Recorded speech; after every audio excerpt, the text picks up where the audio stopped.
Well, he is a four-time Emmy winner from The Big Bang Theory, but he has been turning in much more dramatic work as of late with the miniseries Hollywood and the film adaptation of The Boys in the Band. I'm Sam Eckmann of Gold Derby. With me is Jim Parsons. And, you know, I guess between these two projects, Ryan Murphy is really the connective tissue here. And you also worked with him on the Normal Heart adaptation as well. And so I'm just wondering, what is it like? How has that sort of creative relationship grown for you throughout these projects?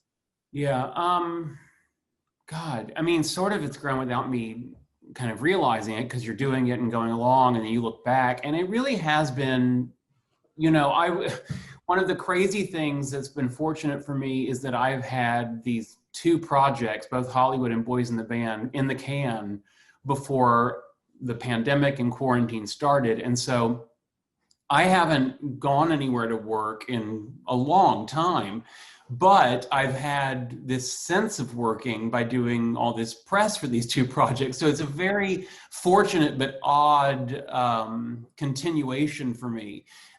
And the only reason I'm saying that is because as it relates to Ryan, it's really been doing the press for it that it started to hit me just how important Ryan has been to me. I mean, there's so many things that so many actors can do, but you have to be given the opportunity. And Ryan, for me, has time and again now been one of those few precious people who seems to keep offering me a chance to do things that I haven't done before, that I'm hungry to do, that I didn't know I was hungry to do. Hollywood was very much a case of that. I was like, I don't know who the hell Henry Wilson is. I don't know what this new show is you're doing. I didn't think I wanted to do another show. I was like, well, and it was just one of the best experiences I've ever had.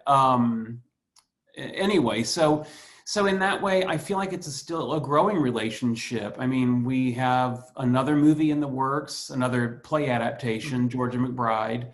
And I don't know timing wise when that'll happen, but it's just this continuing road. And he's very much like an angel and a godfather to me in this way. I don't know if he knows that or if he feels that, but that would be an odd thing for him to feel perhaps. But to me, it's very much like that.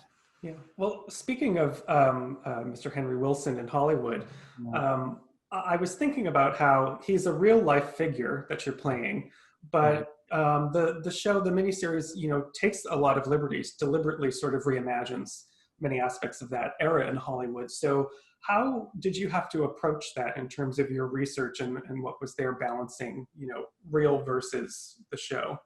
Right. Well, there is this beautiful biography, luckily, of Henry written called The Man Who Invented Rock Hudson. And that was something I found via Google, actually. Other people already knew about it, but I was just like, who's Henry? And I was really looking first to see his face. I was like, is there anything we could do can I look more like him or whatever?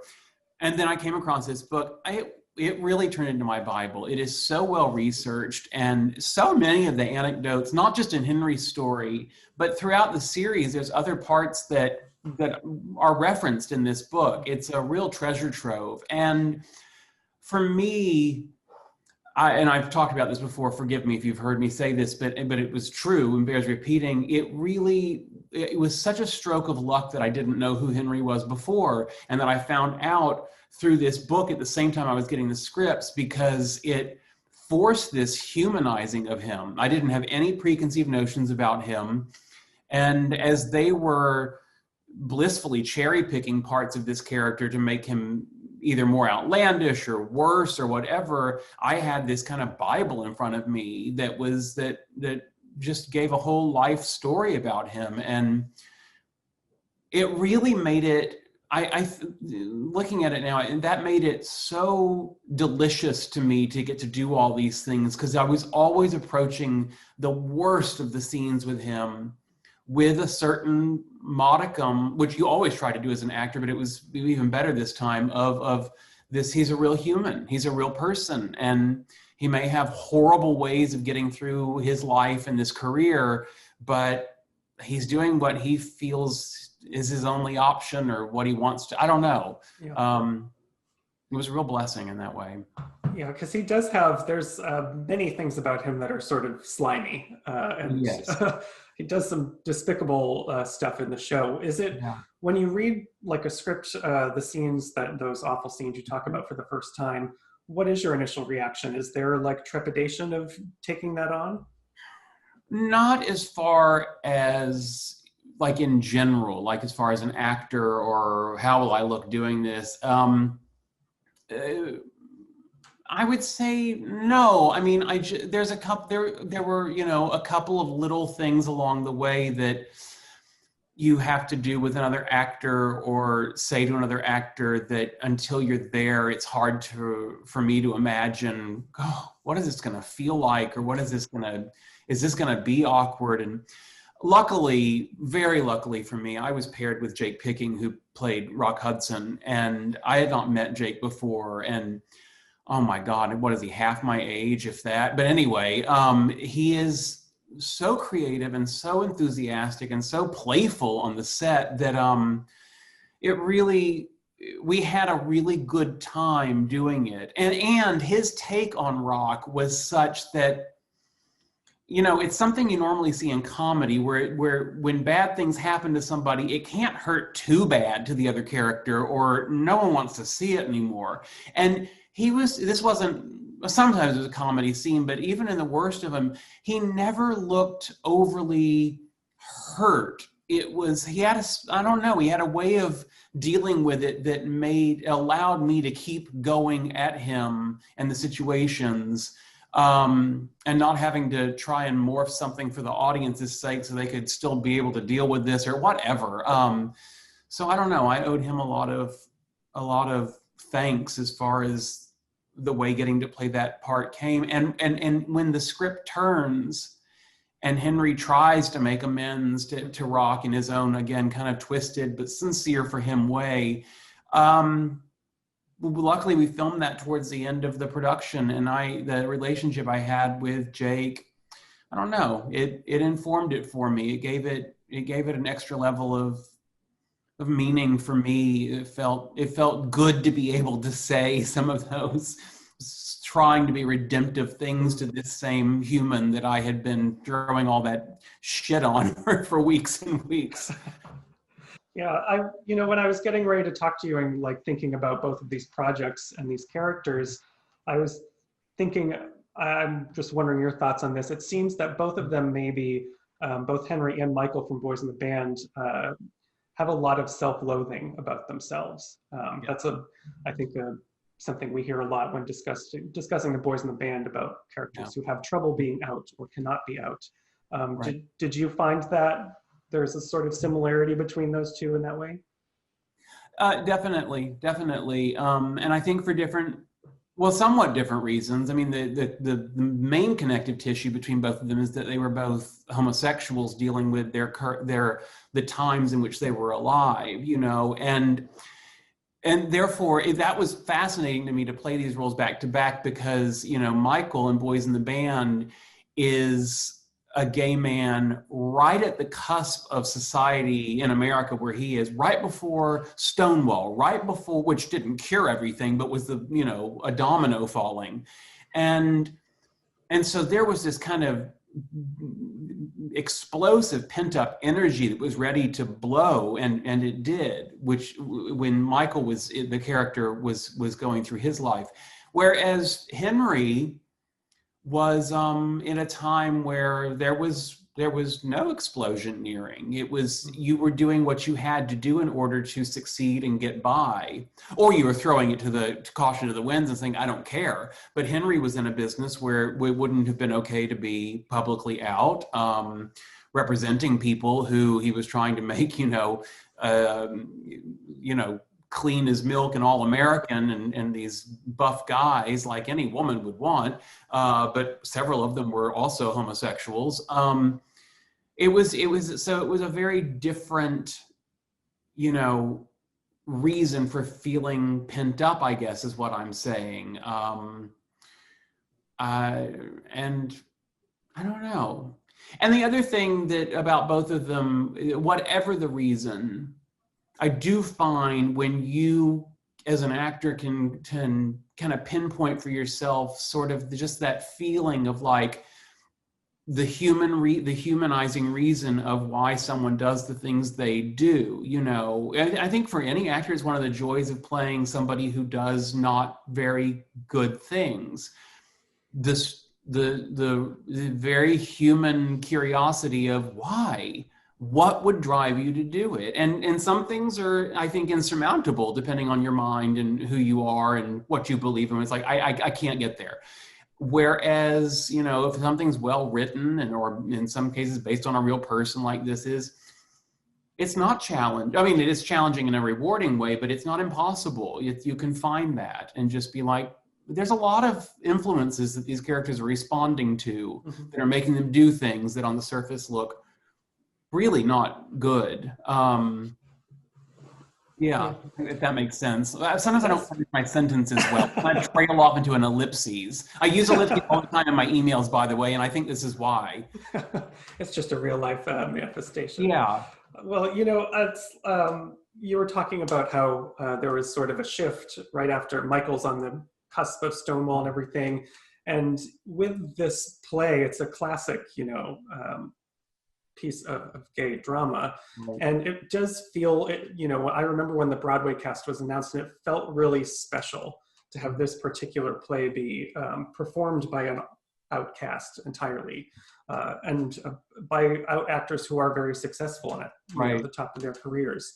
And I'm wondering, did that make you think at all about like the experiences of when it first premiered back in the 60s off Broadway, because it was such a different experience for those actors? Without a doubt, but it took starting the project and getting into it to really go there. When it was first announced, when I first wanted we were going to do it, I was just excited to play the role. I was excited to work with Joe Mantello again, and work with some other actors I'd worked with and others I'd never gotten the chance to. And, you know, I don't, without being glib about it, there was something, I thought it was cool that it was an all-out gay, as you say, successfully working cast. But it kind of just didn't hit me the real historical ramifications of that until we were into it.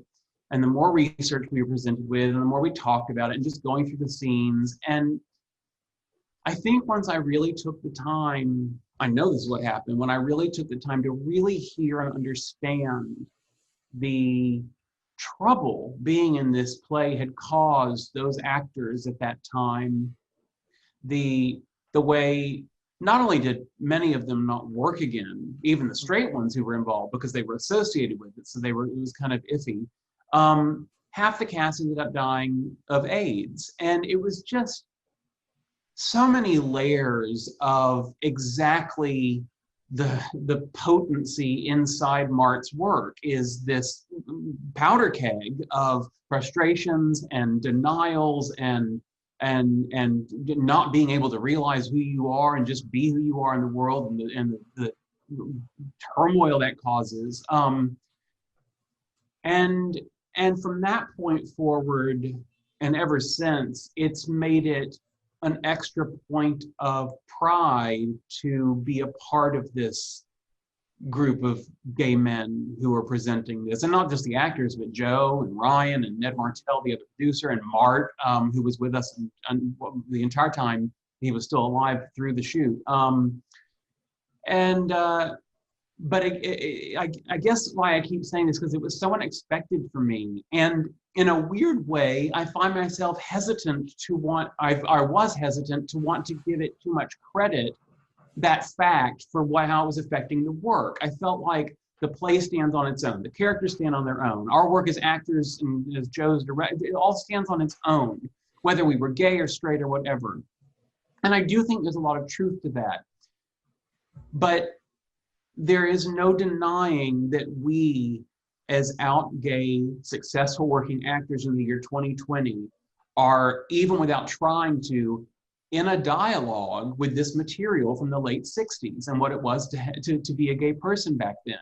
And obviously, the movie especially, the play was a little more timeless in the way it was set, but the movie is very specifically 1968, 69.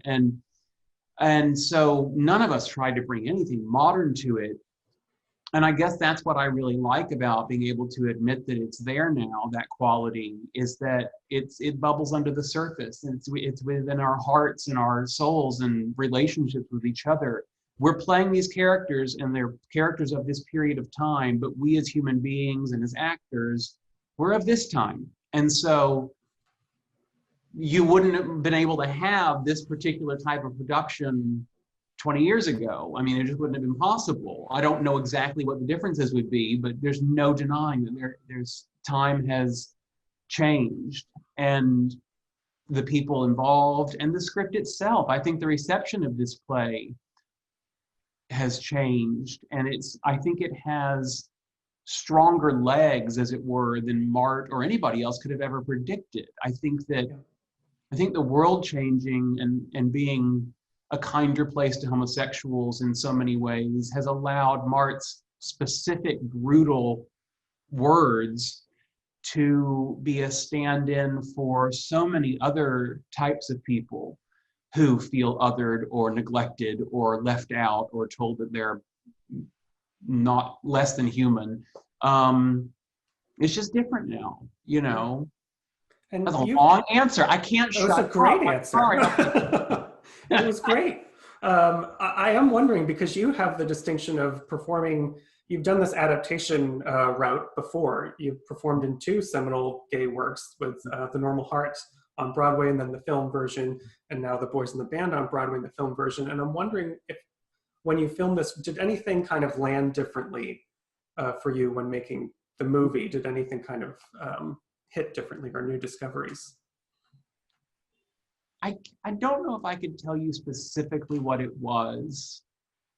Like, I don't know about any specific moment that hit differently, but everything hit harder and deeper. You know, one of my favorite quotes that I've said in almost any interview I've done about this, because it was so right on the money, was one day on set, Matt Bomer just saying, kind of out of nowhere, he goes, "I never want to do a movie that I haven't done a full Broadway run of before." And it was so true. There was, and I think looking at it now, it's a multi-layered thing. There was the base thing that he was talking about, or saying in his words, which was like, we have spent so much time, not just with these characters, but with each other and the material and the stories. But then, kind of going back to our previous question, our point, you know, we were an all-out gay group of men who this material is simply poignant. And it's not always easy for me to intellectualize or verbalize what I mean by that. But there's such a depth to what he wrote, because there's such a specificity to what he wrote. He really opened a vein, Mart did, to write it, that the longer I sit with it, the more connective it becomes. I think that I can tell you this specifically. I definitely realized during the filming of it, as opposed to the Broadway version, I began to realize at a deeper and deeper level, while my life is undeniably easier, better as a gay person than anybody that was living in the late 60s was, as far as dealing with society goes. I began to discover ways in which I did understand a bit of the rage, a bit of the what is the word? I don't want to say self-hatred. That's not, what do we say? What is the word? Self-loathing. Self-loathing. Yeah. Thank you. And I don't mean to make more of that than it is, but it was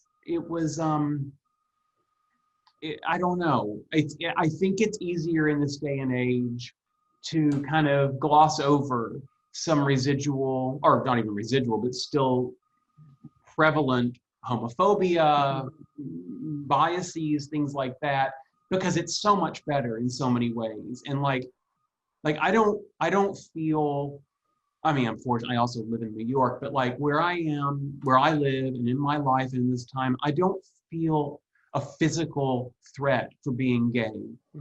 And that's just one example, but a very, I think a clarifying one as to one of the differences. And because of that, did you see how the sun came in I my did. face? It's very beautiful. Keep talking. But I just feel like it's been easy for me to kind of stash away some of the hurtful things I have felt over the years and that have left a mark, but that I've kind of been like, you're fine. I mean, look what comparatively, yeah. So I would say that was my main difference going through this again. Yeah.